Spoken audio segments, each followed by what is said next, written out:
Yang jelas di sini saya mau sampaikan yang saya lakukan adalah menjaga amanah dari para donatur. Yang kedua di sini yang saya lakukan untuk kebaikan Mas Agus, ya.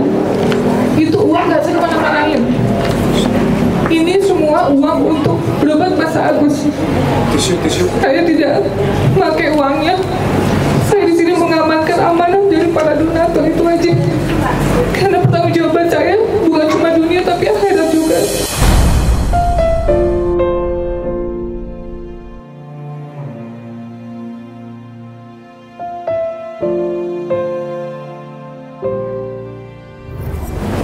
Dengan adanya saya memberikan statement ini, saya sekali lagi maaf sekali, bukan saya menantang, tapi karena saya benar yang saya ucapkan, saya siap untuk diaudit.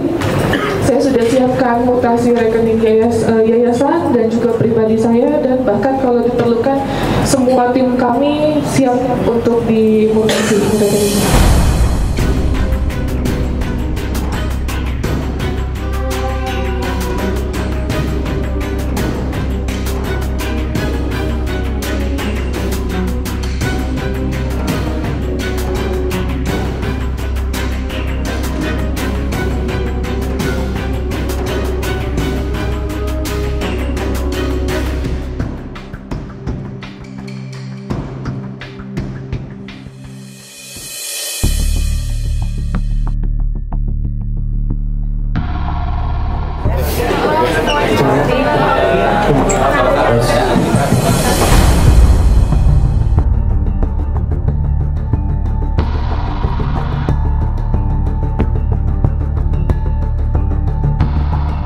Assalamualaikum warahmatullahi wabarakatuh. Waalaikumsalam. Selamat sore kepada Bapak dan Ibu yang sudah hadir di acara press conference Kartini Novianti hari ini. Kami mengucapkan terima kasih sekali untuk Bapak dan Ibu yang sudah hadir dan para rekan media yang ikut serta untuk berkumpul di sini. Juga kepada para advokat yang telah berkumpul bersama untuk mensupport Teknovi. Kemudian juga untuk para kolega yang sudah hadir di sini, terima kasih banyak. Kami ucapkan terima kasih. Sore ini sebelum kita memulai acara, mari kita berdoa menurut kepercayaan dan agama masing-masing. Berdoa dimulai.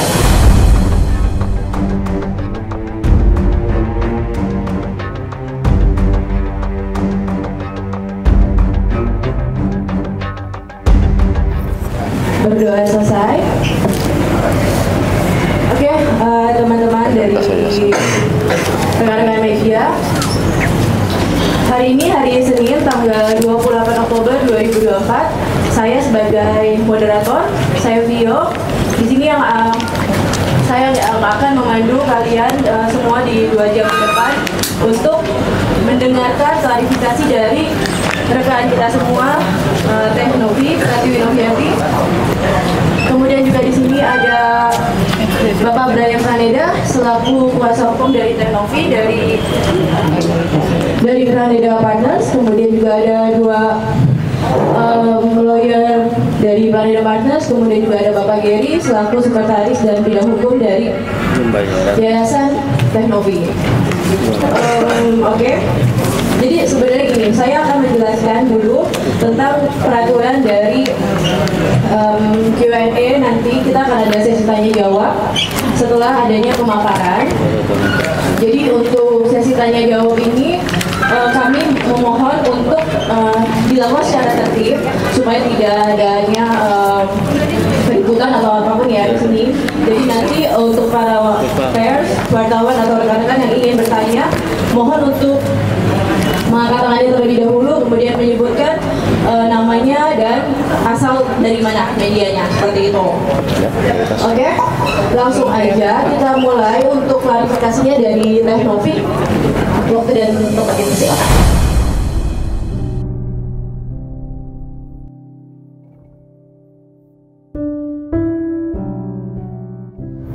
Assalamualaikum warahmatullahi wabarakatuh. Waalaikumsalam.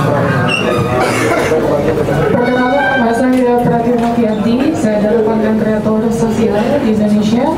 Sebelumnya saya mengucapkan terima kasih banyak untuk teman-teman media yang sudah berkenan hadir di sini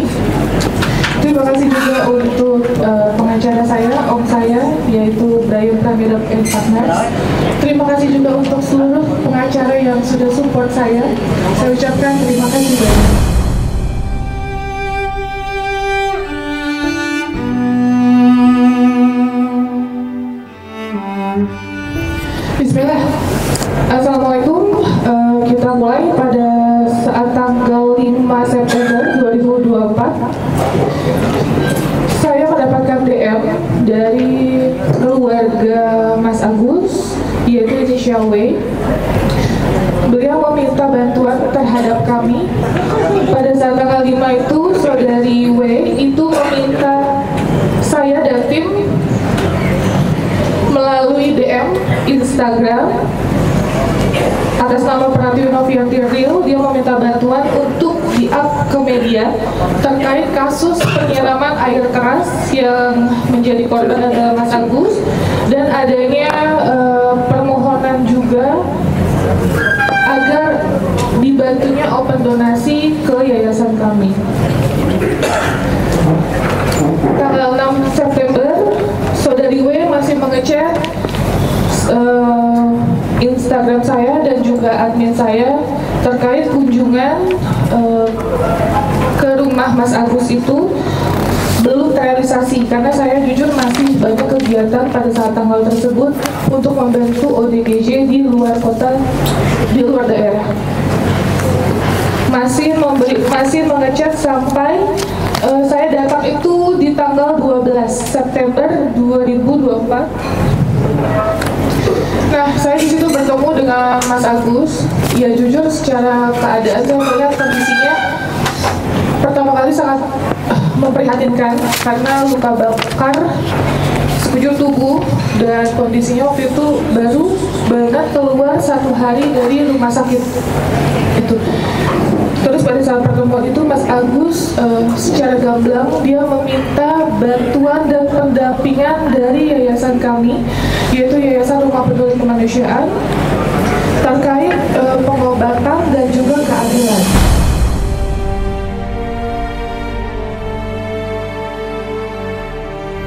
Terus saya kepengen juga, saya pengen dirawat di rumah sakit, biar ada ketentuan buat saya, biar ada masa depan buat saya, Mbak Novi. Gimana caranya saya bisa ngelihat lagi?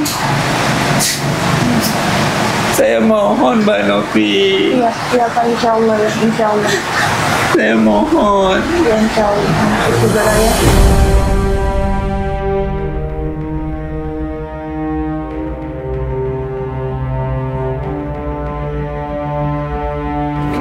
Setelah pertemuan tersebut, kita berinisiatif dan keluarga juga meminta agar adanya open donasi yang diselenggarakan oleh yayasan untuk pengobatan dari Mas Agus. Karena waktu itu posisinya kita pulang dari rumah Mas Agus itu sudah larut malam. Saya tanggal 13 Septembernya melakukan open donasi di Instagram saya untuk pengobatan Mas Agus.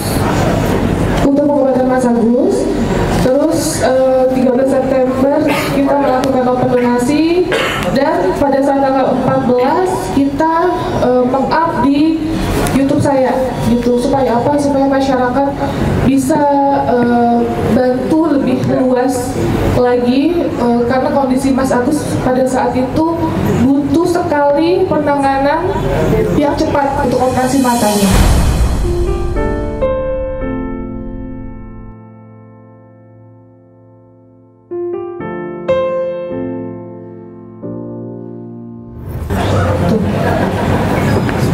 Dan tidak lupa juga SOP dan rules dari kami, yaitu terkait izin tayang. Jadi setiap saya selesai syuting, selesai wawancara, saya tidak lupa untuk meminta izin tayang oleh keluarganya. Jadi yang menandatangani adalah keluarga dari Mas Agus, yaitu Mbak W dan juga Mbak F. Dan saya menyampaikan bahwa ini akan ditayangkan ke YouTube dan mereka pun tidak adanya masalah. Gitu.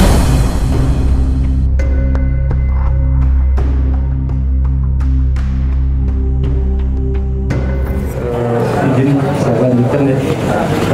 Ini masuk di tanggal 15. Jadi di tanggal 15 itu Kak Novi itu kembali menghubungi Mas Agus ya terkait perkembangan, bahwa kita juga dapat kabar dari keluarga Mas Agus bahwa Mas Agus ini sering istilahnya apa, depresi gitu kan, dan pada saat itu yang kita dapat informasinya bisa tenang, salah satunya kalau bertemu atau ngobrol dengan Tenovi. Akhirnya Mas Agus juga atau keluarga Mas Agus juga menyampaikan bahwa Mas Agus butuh support atau dukungan dari keluarga kandungnya yang berdomisili di Aceh. Itu ayah ibunya gitu kan. Nah akhirnya kita rembukan apa kendalanya, yaitu yang utamanya ya pasti transportasinya ya, biayanya gitu untuk dari Aceh ke Jakarta. Nah akhirnya di tanggal 16 September itu Tenovi berkunjung ke rumah keluarga Mas Agus untuk kedua kalinya ya? Iya, kedua kalinya sekaligus penyerahan donasi yang memang sudah di open melalui tadi Tenovi sudah sampaikan di Instagram Tenovi selama 2 hari ya. Itu terkumpul, teman-teman bisa lihat di slide, itu terkumpul 23 juta rupiah dan 12 juta rupiah, jadi totalnya 35 juta pada saat itu.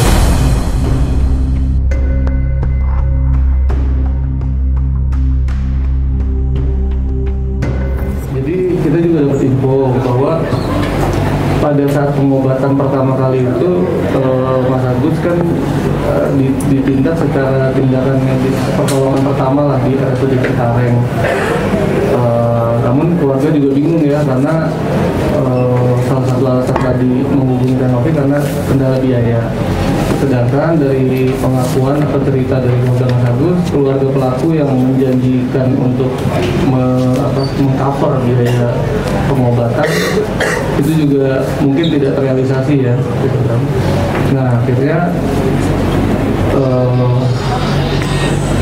jam keseda ini diinformasikan juga oleh mereka itu ada batas waktunya sekitar 14 hari, gitu kan. Akhirnya ya alhamdulillah setelah tayang di YouTube Tenovi untuk pertama kalinya, kita dapat kabar juga bahwa ada bantuan dari Pemdes atau Pemko ya di Purbalingga yang oh iya, jadi Mas Agus ini memang orang tuanya asal dari Aceh, tapi untuk domisilinya itu di Purbalingga, KTP-nya domisili kampung istrinya gitu. Jadi saat kita mau urus BPJS awal di sini tuh memang kendala itu, tapi alhamdulillah berkat tayang di YouTube Tenovi itu dapat atensi mungkin dari Pemko atau Pemdes di sana dan diuruskan BPJS-nya sehingga mungkin selanjutnya bisa digunakan gitu ya. Terlepas dari hal itu, Tenovi tetap mengupayakan pengobatan yang lebih maksimal, sehingga sempat ditanyakan ke beberapa pihak rumah sakit spesialis mata berapa sih kalau memang cakok dan lain-lain gitu kan. Itu memang cukup besar, kita dapat informasinya sekitar hampir 1 miliar dan lain-lain. Maka dari itu Tenovi berinisiatif lah ke circle-nya, ke rekan-rekannya yang lain, ke youtuber lain. Salah satunya pada saat itu yang merespon adalah Bang Denny Sumargo. Jadi Mas Agus secara dijadwalkan oleh timnya Bang Densu itu untuk nanti podcast di tanggal 23 nanti ada. Kita lanjut ke tanggal 18. Nah di tanggal 18 ini pihak Mas Agus ini sempat menceritakan lah ya dinamika proses pengobatan selama menggunakan layanan fasilitas BPJS. Itu nanti kita nggak bisa terlalu banyak menceritakan detailnya gitu kan, karena kita juga berdasarkan cerita gitu ya. Kita belum mendampingi secara langsung saat masih menggunakan BPJS. Jadi sekilas yang kita tangkap dari beberapa petunjuk yang ada itu pihak keluarga sempat menanyakan kalau operasi dengan biaya pribadi berapa sih gitu kan ke pihak rumah sakit. Itu disebutkan oleh salah satu dokter atau administrasi sana 35 juta. Sedangkan uang donasi yang memang mereka pegang dari hasil pengumpulan pertama oleh Renov itu ya memang 35 juta. Jadi mungkin ya kita juga masih masuk akal lah, ya sudah kalau memang itu untuk pegangan tetap lanjut BPJS selama Mas Agus juga sanggup gitu ya untuk bersabar mengantri, karena layanan BPJS apalagi di RSCM yang istilahnya Rumah Sakit Rujukan Nasional itu antriannya cukup panjang gitu ya. Nah, selanjutnya lalu sampailah kita di tanggal 23 September saat tim Tenovi secara di balik layar itu mengantarkan Mas Agus dan keluarga ke rumahnya Bang Densu, karena lokasi podcastnya Bang Densu kan di rumahnya ya di Jakarta Barat. Nah di sini teman-teman bisa lihat bahwa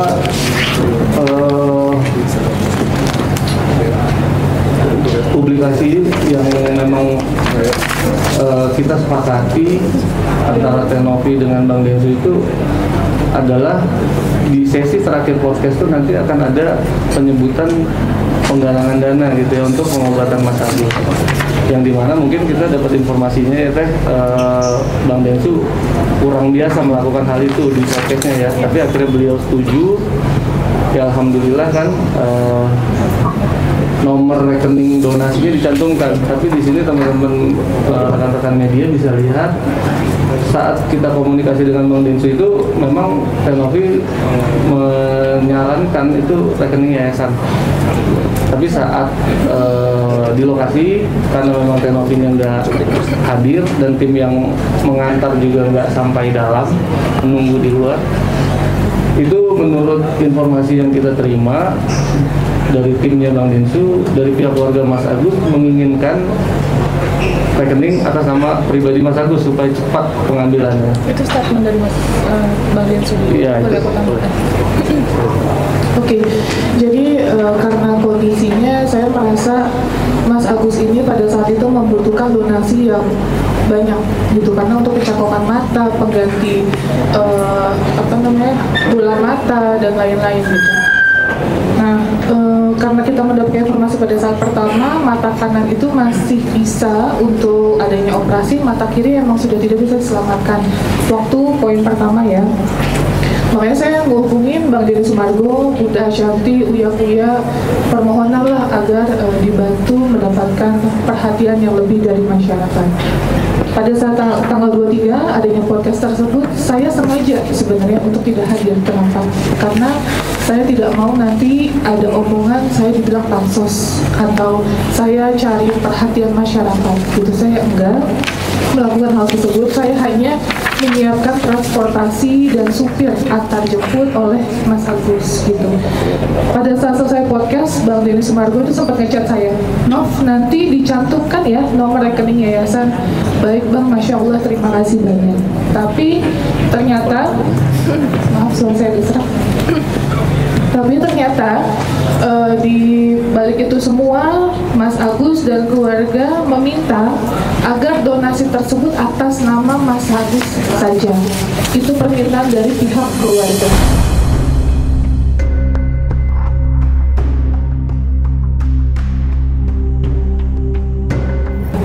Seperti itu.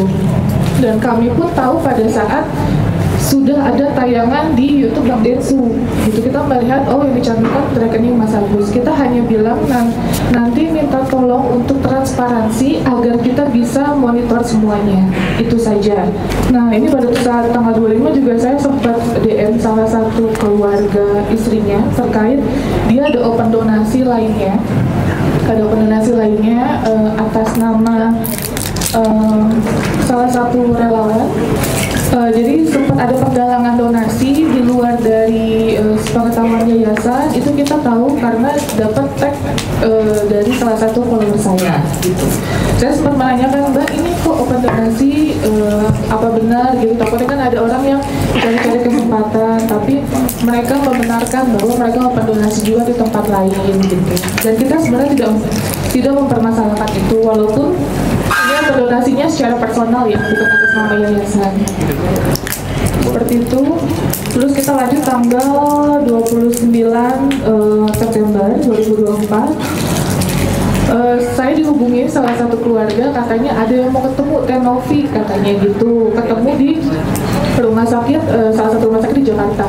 Itu adalah staf ahli dari Kementerian Sosial, ya, atas nama Ibu Aini. Nah, saya kan menyambut baik siapapun ketika mau bertemu, ya kenapa enggak gitu. Akhirnya kita bikin janji lah untuk ketemu di tanggal 3 bersama Ibu Aini juga. Saya juga sempat dikasih kontaknya langsung sama beliau.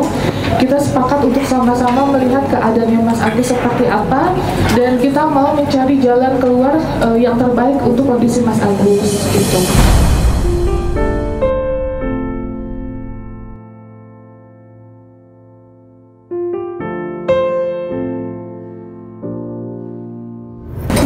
Nah, tanggal 1 ini katanya Mas Agus diinformasikan dirawat di Rumah Sakit Polri Kramat Jati.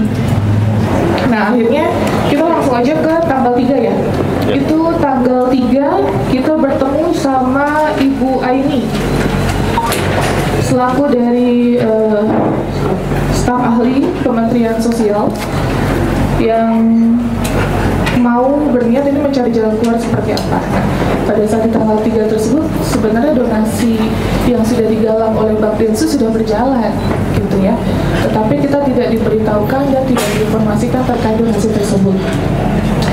Saya berbincang-bincang di sana terkait mereka mengeluhkan program BPJS yang mereka sampaikan ke video kami ya. Itu jelas kami jelaskan secara gamblang video tersebut dari awal sampai akhir. Mereka keluhkan soal penanganan yang terlalu lama dan lain-lain. Nah, saya berpikir untuk mencari jalan keluar gimana nih supaya kita bisa membantu Mas Agus mendapatkan pengobatan dan action yang cepat gitu agar dapat penanganan yang terbaik di rumah sakit. Nah, akhirnya kami berpikir berinisiatif untuk melakukan bersurat ke dinas-dinas dan instansi yang terkait, yaitu Dinas Sosial, Kementerian, DPR, dan lain-lain, ya kesehatan juga. Nah, pada saat saya pulang, itu saya baru ingat pada saat di jalan, oh iya donasi sudah berapa ya terkumpul. Akhirnya saya minta tolong sama asisten saya yaitu Vita untuk menanyakan langsung terkait donasi tersebut. Nah, ada chat juga itu disampaikan bahwa donasi tersebut itu sebesar 500 juta rupiah. Saya setelah mendengar berita itu saya langsung ngechat Kak Levi, asisten dari Bang Denny Sumargo, Bang Denny Sumargonya juga untuk mengucapkan rasa terima kasih saya karena sudah membantu Mas Agus dan qadarullah Mas Agus mendapatkan donasi segitu.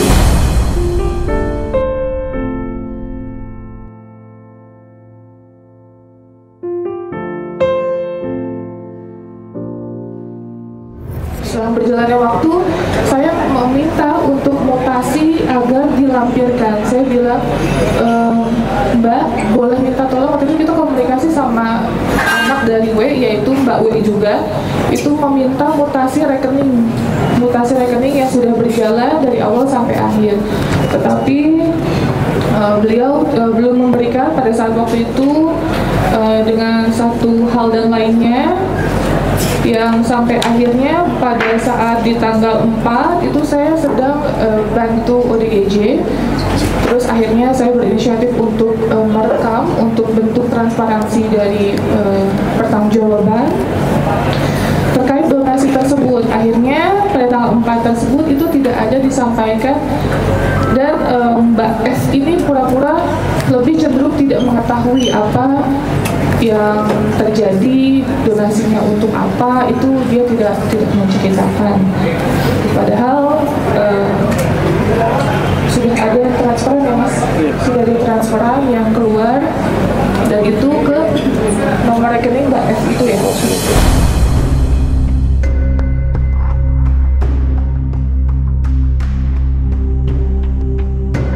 Oke, nah ini dana masuk yang disampaikan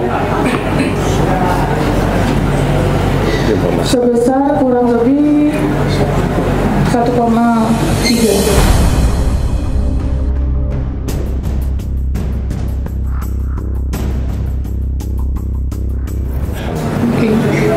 Dan akhirnya kita tetap minta tolong untuk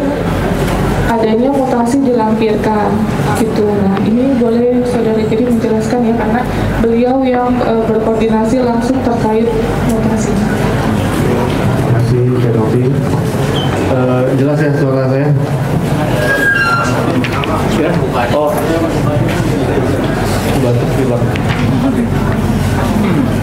Oke. Ini di tanggal 7 ya. Di tanggal 7 kita minta mutasinya. Di situ ada keterangannya. Dari sisi keluarga menyebutkan bahwa ada kesulitan karena kartu yang dimiliki itu jenisnya tidak memungkinkan untuk cetak dari m-banking. Jadi sehingga harus Mas Agus yang datang. Kenapa harus Mas Agus? Karena mereka sebelumnya sudah coba pakai surat kuasa ya, itu nggak dikasih sama bank, walaupun yang datang istrinya. Ya, jadi di sini masih menggunakan BPJS. Nah, di tanggal 8 akhirnya Mas Agus itu ke bank ditemenin sama kuasa hukumnya dari Pos Bakum ya, yang mengurus pidananya perkara Mas Agus dengan Mas pelaku itu ke bank, dan akhirnya didapatkan mutasi yang dimaksud. Selanjutnya mutasi itu 1 hari kemudian mungkin baru dikirim ya ke saya, dan saya cek di mutasi itu. Mungkin teman-teman media juga udah pernah dengar ya di YouTube. Di situ ada beberapa kali transaksi mulai dari tanggal 27 September kalau nggak salah. Itu 5 kali sampai tanggal 3 atau tanggal 5 Oktober, 5 kali ke rekening istrinya, 2 kali ke rekening Mbak V tadi, 1 kali ke rekening kakaknya Mas Agus. Jadi alirannya seperti ini menurut hemat kami gitu kan, dengan donasi yang sebesar itu, sedangkan mereka juga masih mengupayakan menggunakan layanan BPJS yang mana memang bagus, BPJS bagus, cuma memang itu tadi dengan kapasitas nasional mungkin banyak antrian. Seharusnya perpindahan uang sebanyak 50 juta sekali transfer ini kan mereka bisa gunakan jalur pribadi ya kalau menurut logika kita. Nah itulah yang kita tanyakan. Lalu ketiga transfer itu, ketiga rekening penerima ini kita juga mintakan pertanggungjawabannya masing-masing, bagaimana ini duitnya untuk keperluan apa gitu kan, sedangkan pengobatan masih BPJS pada itu. Nah selanjutnya di 11 Oktober di 11 Oktober itu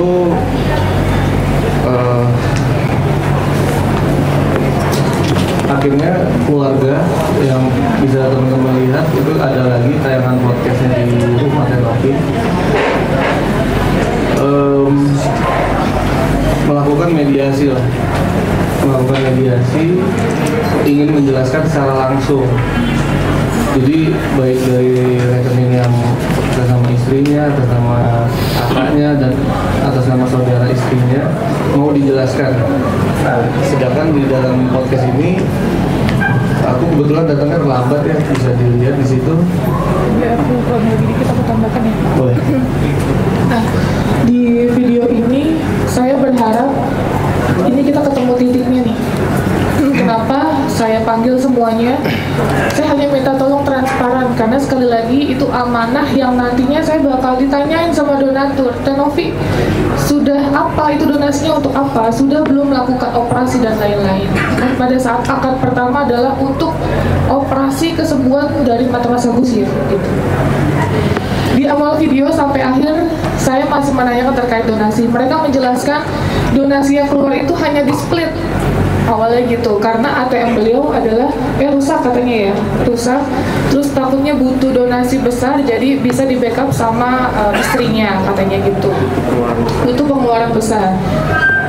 Terus saya menanyakan, jadi uang yang di istrinya itu masih utuh? Masih. Semuanya yang di split masih utuh? Masih. Katanya statementnya seperti itu. Sampai Mas Giri telah datangnya, akhirnya Mas Giri datang, tidak ada pembahasan terkait donasi yang keluar juga. Pada saat di jalan ya Mas, kita baru berbicara terkait uang yang 90 juta itu udah ditanyakan belum? 95,8 sekian lah ya. Sudah ditanyakan belum? Terus saya bilang donasi uang apa gitu, saya nggak tahu soal 90 juta sekian itu. Ternyata uang 90 juta sekian pernyataannya adalah untuk bayar hutang rumah gitu ya. Sekali lagi dijelaskan pada saat ditanyakan untuk bayar hutang rumah.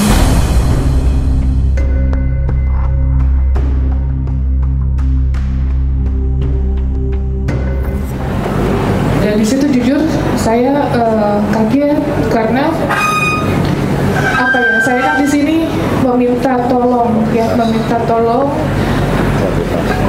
Terus saya juga merasa ini adalah tanggung jawab saya, prioritas Mas Agus adalah untuk operasi matanya agar segera bisa melihat seperti sedia kala. Walaupun misalnya ada terkendala sedikit, seenggaknya dia masih bisa melihat dengan satu mata. Awalnya kan saya tahu dia hanya bisa pertahankan satu mata aja gitu. Terus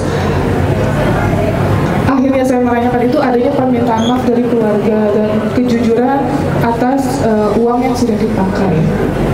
Seperti itu ya Mas ya? Jadi penjelasan dari keluarganya setelah ditanyakan seperti apa Mas? Oke. Ini kita masih di 11 Oktober ya Mbak. Di 11 Oktober ini sebetulnya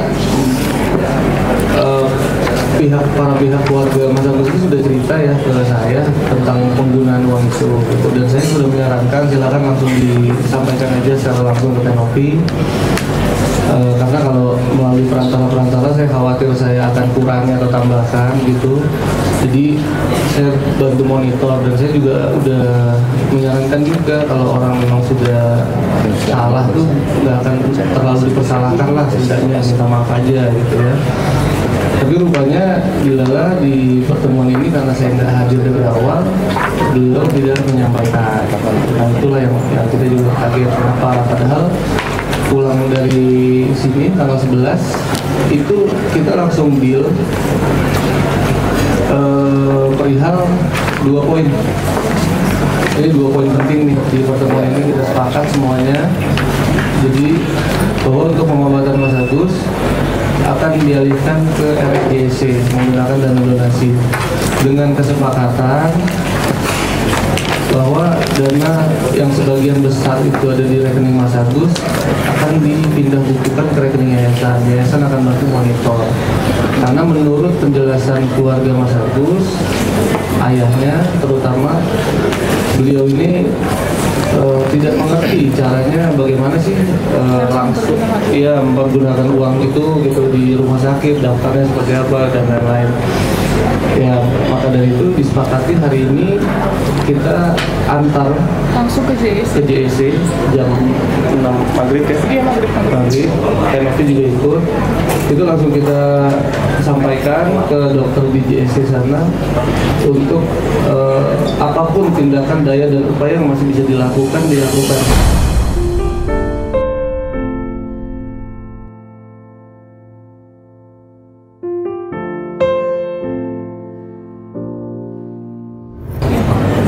Jadi apapun untuk pengobatannya, kesembuhannya, lalu dimulailah estafet pemeriksaan gitu ya, dari tanggal 11 ini sampai nanti tanggal 18 ya. Jadi kesepakatan pemindah bukan itu sudah ada di tanggal 11 ini juga, yang dimana nanti di besoknya di tanggal 12, di tanggal 12 ini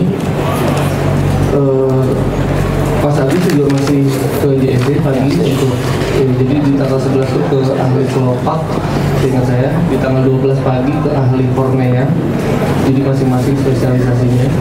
Lalu siangnya ketemulah dengan saya di Mall Pondok Indah 2 Bank BCA untuk mendampingi, karena kembali lagi menurut Mas Agus dan keluarga mereka kurang mengerti untuk melakukan pemindahan sebesar itu.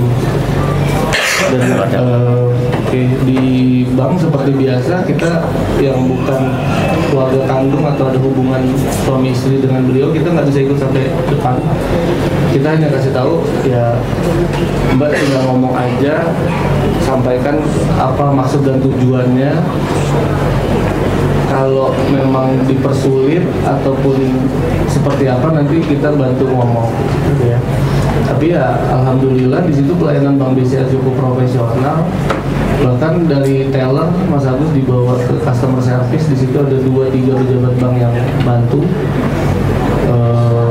Mas Agus dan istri, karena menjalankan SOP dengan baik. Iya, menjalankan SOP dengan baik, karena memang yang punya hubungan itu aja ya. Kita di luar itu ada saya, ada wawaknya, ada ayahnya, kita memang nggak bisa ikut ke situ.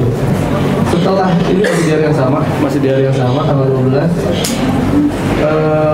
Ini banknya kan tutup, bank hari Sabtu bank tutup jam 3, kita selesai jam 2 ini. Selesai dari bank, kita masih sempat diskusi lagi. Kita kebetulan saya ditraktir kopi, es kopi susu di situ. Makan nggak? Nggak makan. Yang makan ya Mas Agus dan keluarga ya, gitu ya. Bisa dicek aja itu ada fotonya, ada gelasnya. Tapi ya nggak apa-apa.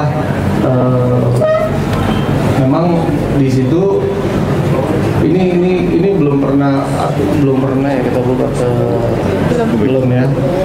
Sebenarnya menurut kita kurang etis ya dibahas itu ya. Tapi kalau memang sudah dibahas ya sudah, kita juga bantu luruskan. Tidak ada paksaan. Ya tidak ada paksaan dan ya memang berdasarkan kepercayaan. Dan juga di tanggal 11 itu kesepakatan yang kita lakukan di Rivera itu juga atas dasar masukan dari Bank Densu juga ke mereka gitu. Maka dari itu menurut mereka itulah langkah terbaik.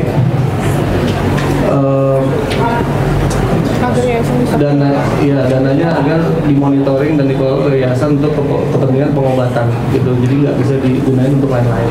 Nah di sini ada foto terakhir tuh, itu juga udah kita tayangin di YouTube Metenopi, ada interview saya sama ayahnya Mas Agus.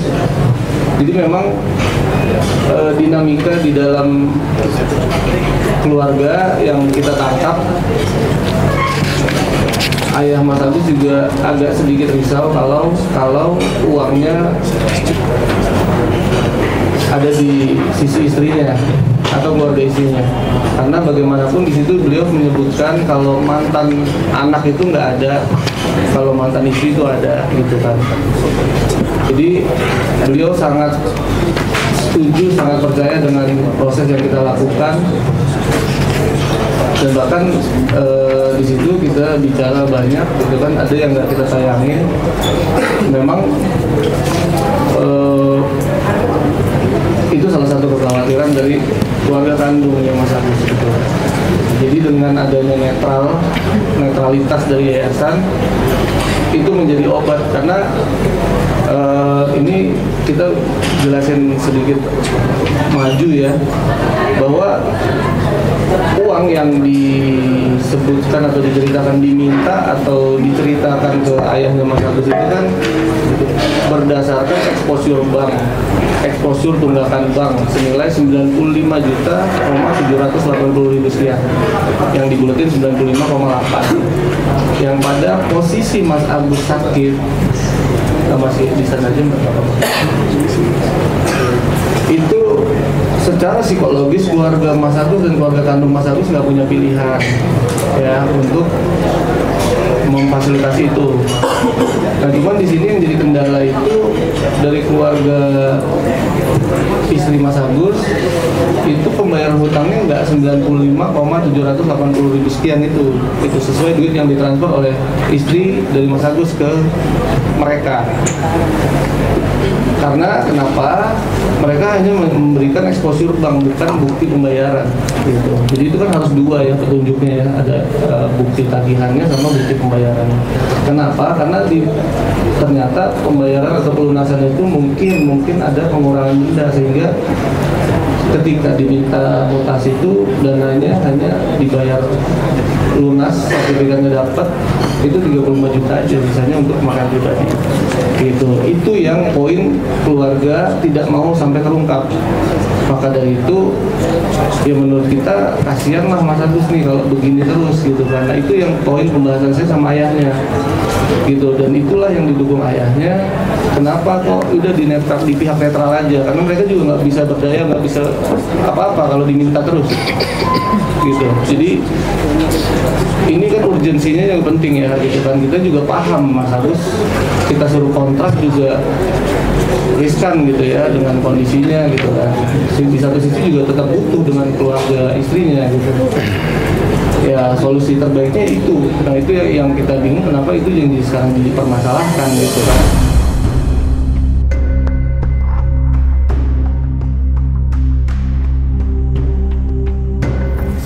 Selanjutnya di sini ada keterangan nih di tanggal 13 lanjutan pemeriksaan. Jadi setelah dana dipindahkan, itu proses pengobatan Mas Agus berlanjut juga di JC dengan sistem reimbursement dari yayasan.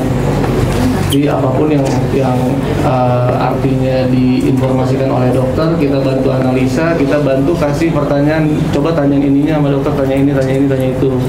Ya, akhirnya di situ kan dia di USG, dia di ini, di itu, dan dapatlah rencana tindakan ya. Ada rencana tindakannya, yaitu tindakan yang pertama untuk operasi kelopak.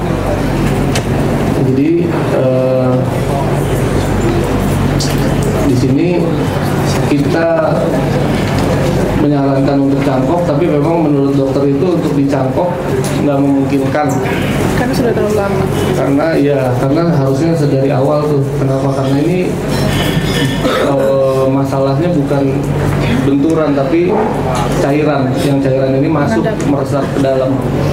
Nah, jadi dokter belum yakin untuk melakukan upaya pencakokan atau donor mata sehingga menyarankan rencana-rencana lain, yaitu mau diperiksa dulu listrik matanya atau saraf matanya. Ya kita saranin ya udah ikutin aja dulu gitu kan, siapa tahu bisa. Tapi setelah di USG ini informasinya benar-benar mungkin udah nggak bisa ya, udah beberapa ahli gitu, udah melalui beberapa ahli udah nggak bisa. Akhirnya disepakati untuk kosmetik supaya tampilannya tidak mengerikan atau seperti apa, atau bisa ada kelopaknya bisa tidur gitu kan. Next kita di 14.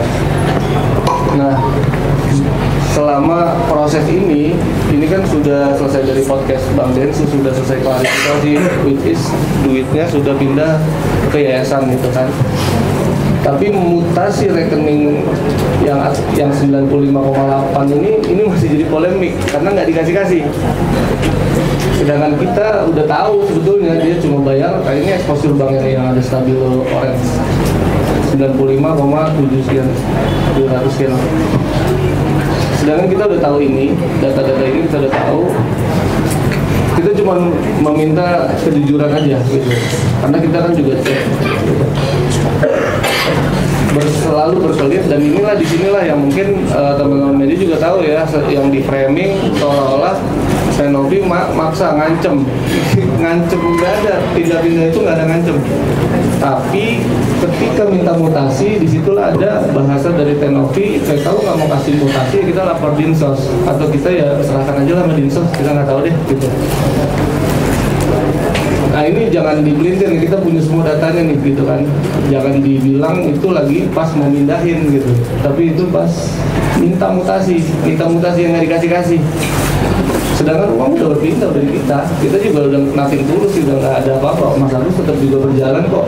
Tapi demi transparansi yang selalu diperjuangkan Tenovi dalam setiap kegiatannya, hal ini perlu gitu. Jadi supaya nggak ada fitnah gitu. Karena kan bagaimanapun juga hak Mas Agus, hak keluarga Mas Agus itu untuk tahu bahwa sebetulnya utangnya bukan 95,8 gitu. Itu yang kita perjuangkan. Makanya kita sangat menyayangkan ya akhirnya para pembisik itu jadi berbalik gitu. Mas Agus itu jadi berbalik sama channel, padahal tujuannya itu.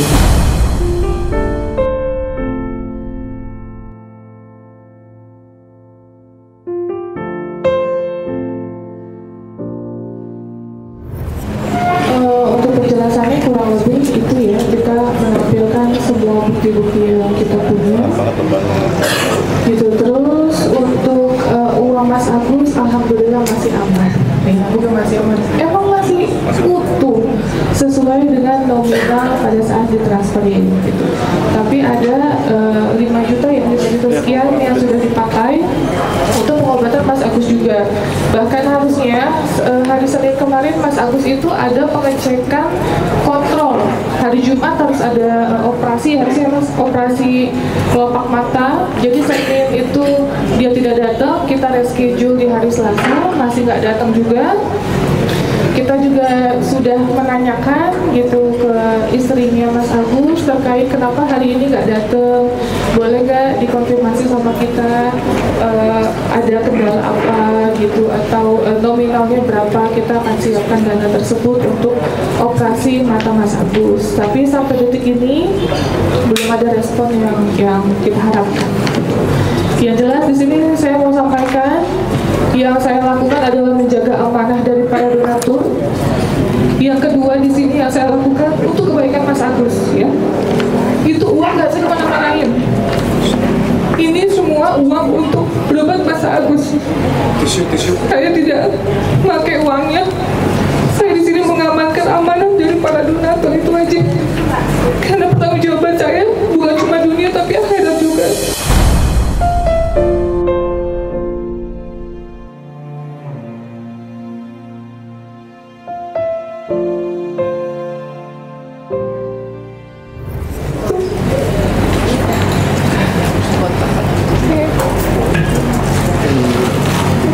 Nah ini saya cantumkan juga, saya kasih lihat mutasi dari yayasan kami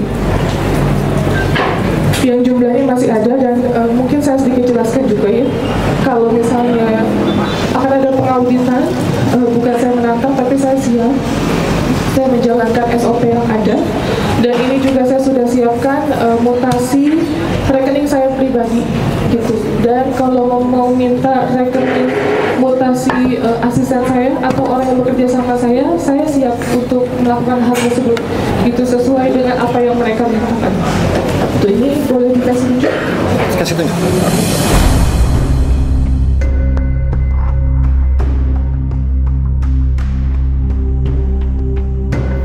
Dan dijelaskan juga bahwa saya mendirikan yayasan di 2021. Selama ini saya sudah merawat anak asuh saya yang lahir dari ODGJ yang mayoritas adalah anak-anak, mulai dari dia di kandungan sampai lahir, ibunya saya rawat, anaknya juga saya rawat. Dan saya juga ada ODGJ, beberapa ODGJ yang kita rawat di yayasan kami. Itu semua alhamdulillah uang dari saya pribadi. Jadi saya di sini menekankan penghasilan saya setiap bulan yang mendanai yayasan, bukan yayasan yang mendanai pendapatan saya, gitu loh. Maksudnya pribadi saya dan juga tim itu nggak ada sama sekali. Makanya dengan adanya saya memberikan statement ini, saya sekali lagi maaf sekali, bukan saya menantang, tapi karena saya benar yang saya ucapkan, saya siap untuk diaudit. Saya sudah siapkan mutasi rekening yayasan dan juga pribadi saya, dan bahkan kalau diperlukan semua tim kami siap untuk dimutasi rekening.